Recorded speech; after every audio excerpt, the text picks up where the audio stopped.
This is my 1971 Datsun 240Z. Up until 3 years ago, I was restoring this car on this channel, but life got busy and I took a big break from posting. That changes today.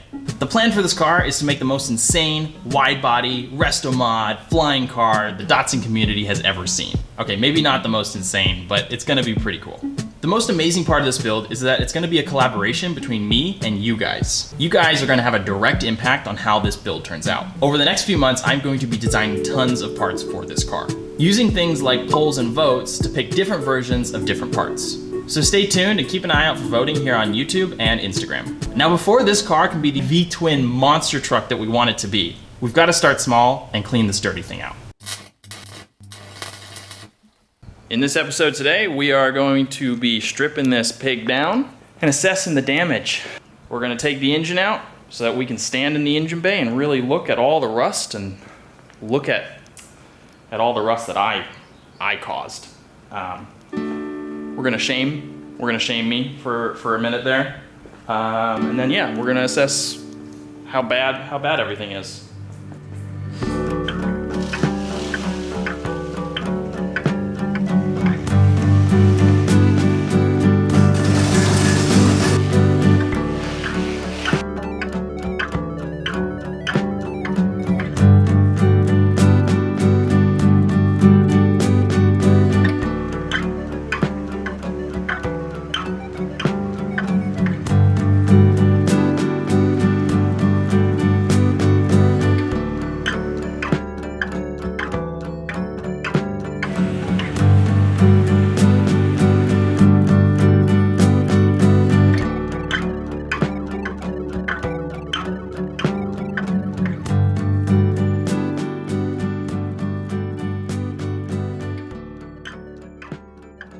So this is everything that was inside the car. There's a lot of parts. We got seats, AC, taillight covers. I mean, there's literally a whole Datsun in here.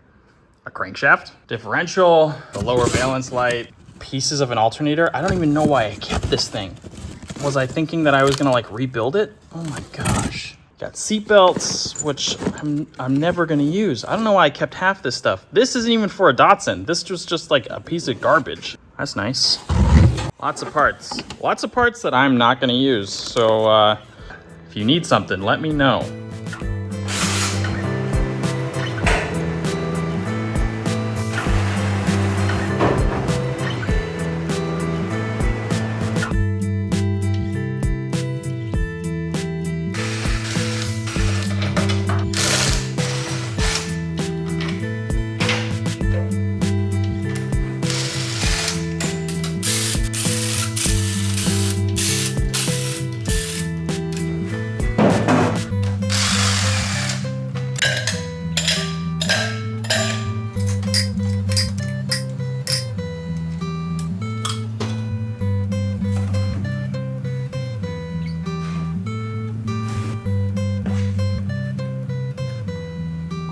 Time for a recap.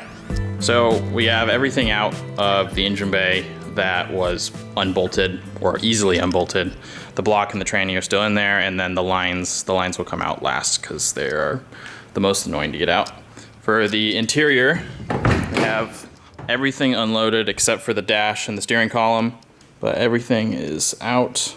You can see some little bits of rust that formed from not ever priming. Pretty sad. But not bad. I mean, it's just little bits. There's still a lot of things that look pretty dang good in here. So overall, pretty happy with how this is looking. All right, we're gonna strap up the engine crane, hook up the engine, get the engine out, and we'll take the window out and the doors and the rear hatch, and then we'll get the dash out, and then there will be an empty shell minus the wheels. We'll keep the wheels on and the suspension in for now, just so I can move it around.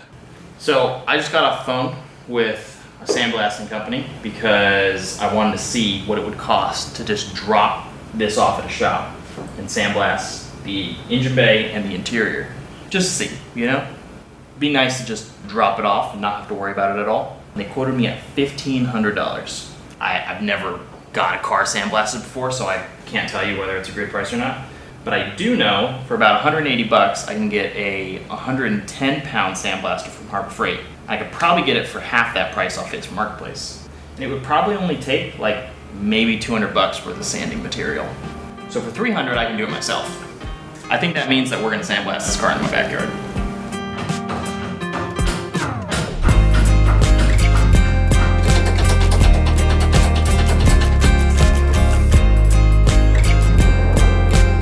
Actually, I should probably put jack stand under here.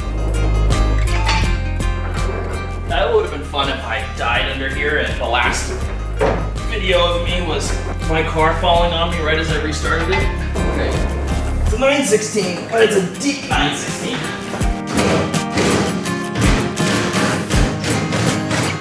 So right now I'm just unbolting the trans mount, and I was about to undo it all, but the engine is just held on by the engine mounts, and I'm not sure if I undo the transmission mount, if like the whole engine and trans will just like fall. So I'm gonna hook it up first, and once it's hooked up, then I'll finish taking off the trans mount.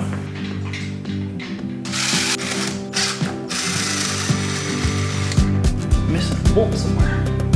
There's of course 3 different bolt sizes that hold this time belt cover on. Can you not just make it one size? Got 10, 12, 14.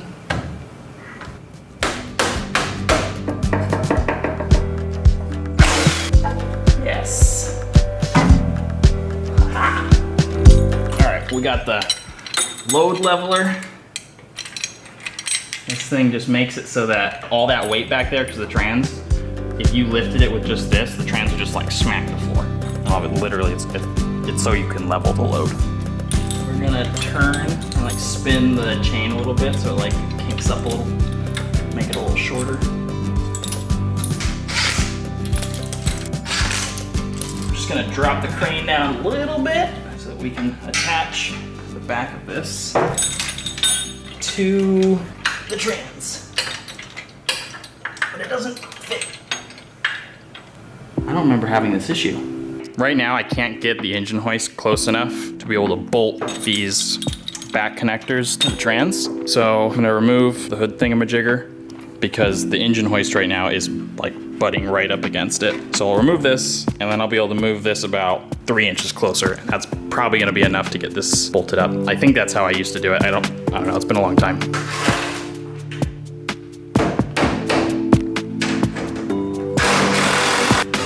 I just got like a mouthful of rust. All right, I'm super close.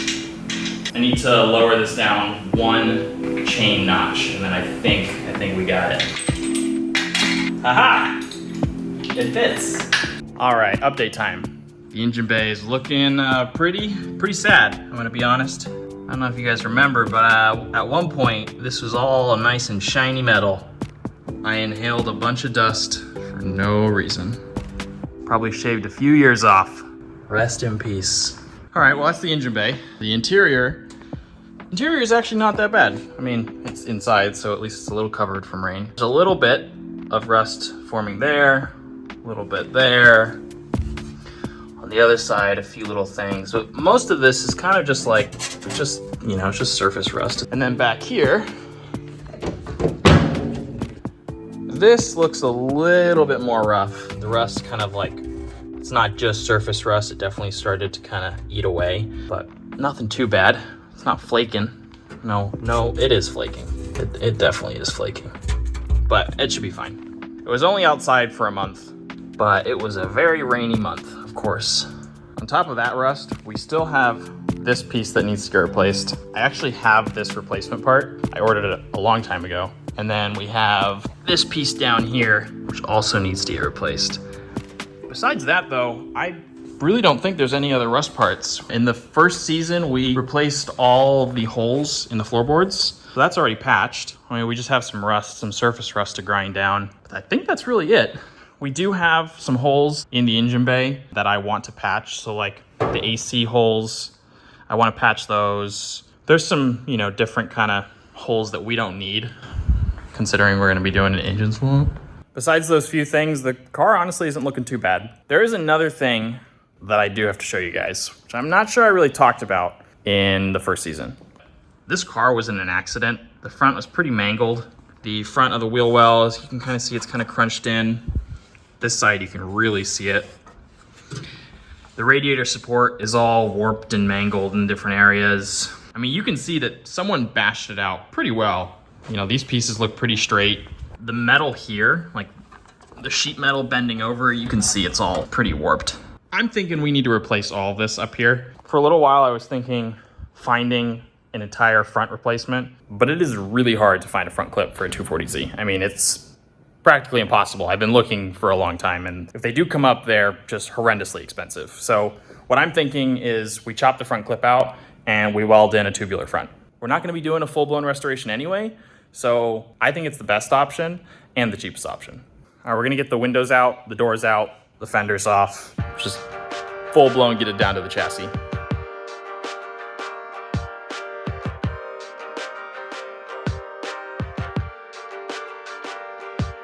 Just to show how I'm kind of getting this glass off, there's like a rubber seal that goes over the metal in here, but I'm just using this little plastic tool, pushing it up one by one.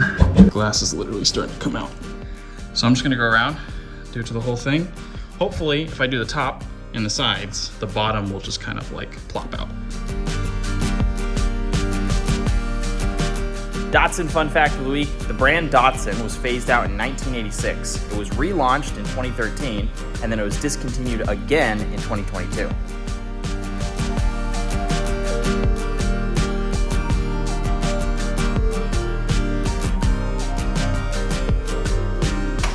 Ugh, this is dirty.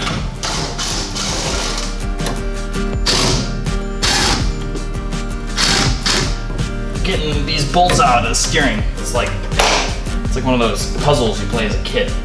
The ones where the pieces are like hooked together in a way that doesn't make sense.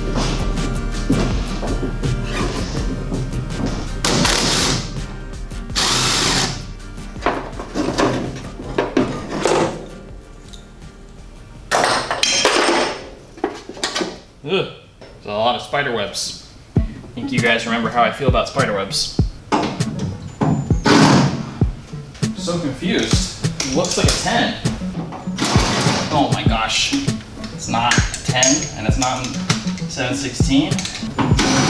Oh my god, but it's not a 12? Oh, so it's an 11. Like I thought. I don't have 11 though. Like I have no 11s. I swear I've lost every single 11 I've ever. Oh, I have one. Never mind.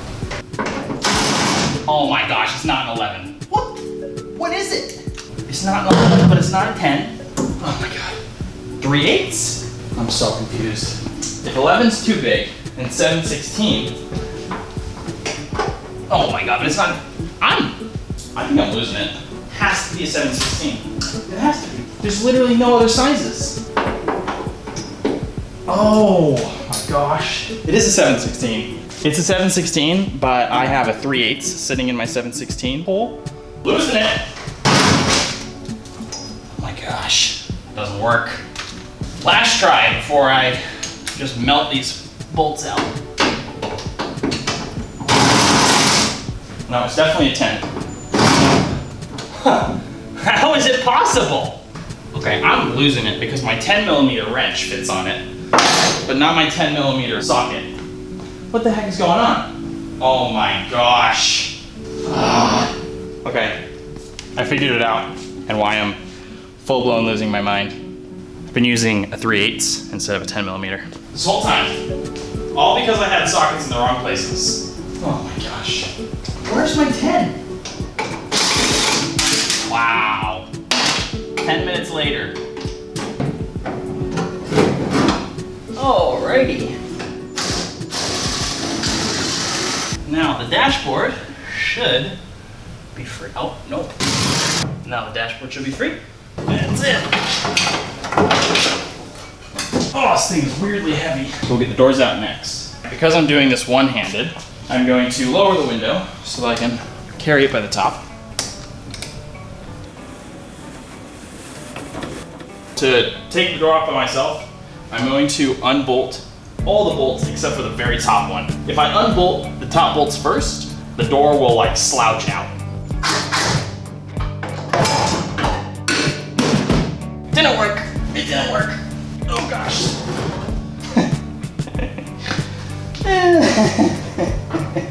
Okay, trial number 2. I'm gonna use my leg to brace it. Okay. Oh man, these things are deceivingly heavy. All right, let's see if I learned anything from the first attempt. Oh gosh, haha, much easier the second time around. Nice. Car's getting probably lighter and lighter. Oh man, I still can't pick it up. I want to be able to pick it up.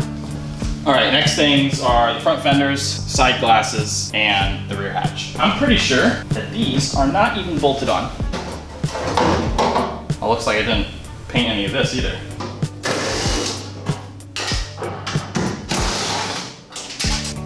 Okay, nice.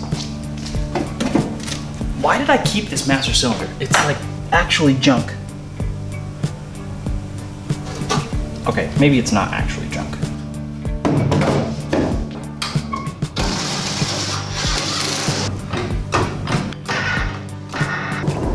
All right, it looks like I need to take off the emergency brake and like the emergency brake stuff because the gas lines and the brake lines and everything are like above it. So I have to remove the emergency brake stuff first and then we can get the lines out.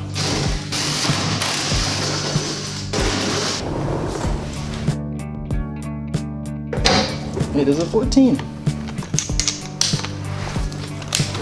All right, no spiders, please. Last time I took a gas tank out, there was black widows under here.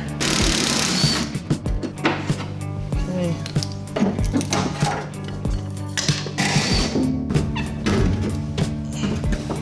What is going on? Oh. Okay. Oh. It's a big old beehive down here.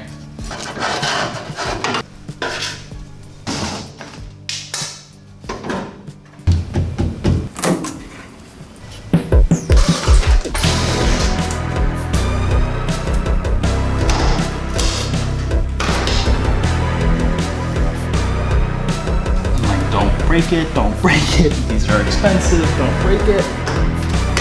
Oh. Not too shabby. Getting these things back on, man.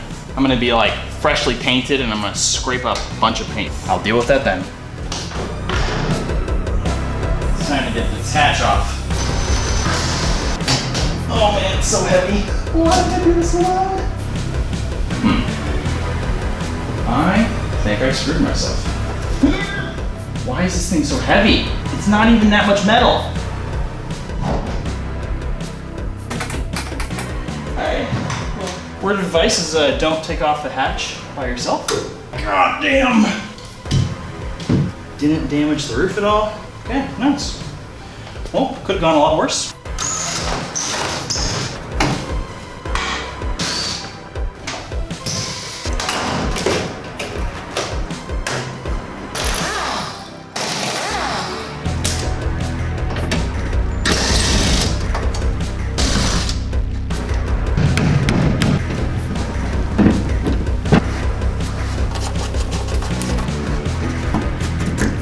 Yes.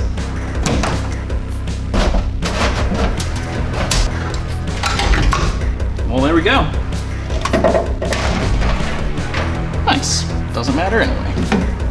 All right, we're gonna pop out these fuel lines.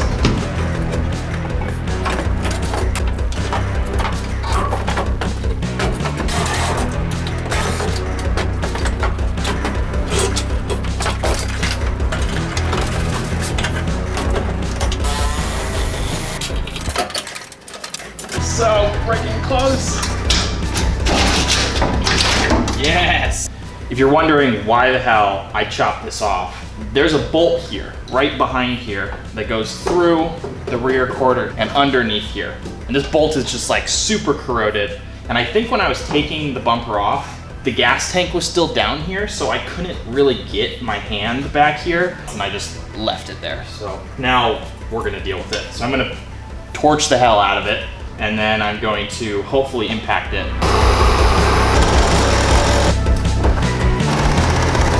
Free at last.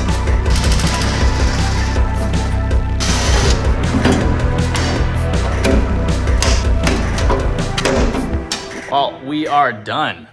We got everything off this car. It's basically a chassis now. minus the suspension, the wheels, and the steering column. This is where I wanted to get it to. I wanted it as bare bones as possible so that in the next episode, we can kind of start getting to some of the issues, which is the rot holes, the rust, and the panels that need to get repaired. We have the rot hole in the firewall right here. We got the rot hole here. We got some rust in there, but luckily no rot holes. This area wasn't undercoated because the entire car was turned this way when we were doing the undercoating. So all of this here was like a foot from the ground and I couldn't get under there and sand it. So when we sandblast the rest of the car and kind of get everything cleaned up, I will fix all this and finish the undercoating there. We have an issue down here. This is kind of all messed up, but what I'm thinking, and I'm gonna do some designs for this so we can pick and choose together, but I'm thinking I cut this way and kind of do an even cut and put maybe a diffuser in this area. That way I don't have to replace this whole section, which otherwise is in good condition. I mean, there's some rust coming through here, but nothing that can't just get wire wheeled down. I mean, realistically, you probably want to replace the whole panel, but I don't think it matters that much. And then in the engine bay, we have some holes that I want to clean up. We have the front radiator support and all this area, just the front clip that needs to get chopped out. And we need to weld in the tubular front. Now that the car is down to a complete chassis, it's really light. And I mean, like, I can push it around, it's so light. I think that's pretty much it. I mean, honestly, the car's in pretty good shape. Well, we did a lot of work to it. We got kind of through the annoying stuff, like the holes in the floorboards and the old engine. And, I know we had to take the engine out again, but doing the second time it's kind of like a cheat code. Like, I did all of this in a day versus tearing this car down originally it took weeks to get everything out of this thing. And it made such a mess. It was disgusting. I think I probably inhaled a multitude of lifetimes worth of dust. Yeah, the car's looking pretty good though. It's exciting. Well, in the next episode, we're going to probably be doing welding and body repair, getting the car ready for sandblasting. I'll catch you guys on the next episode. Thanks for tuning in. Like, subscribe, comment. Bye. Time Attack. No. Super Mega V-Twin. Super Mega Time Attack. Super Mega V-Twin Time Attack. Time Attack. Oh, it's such a tongue twister.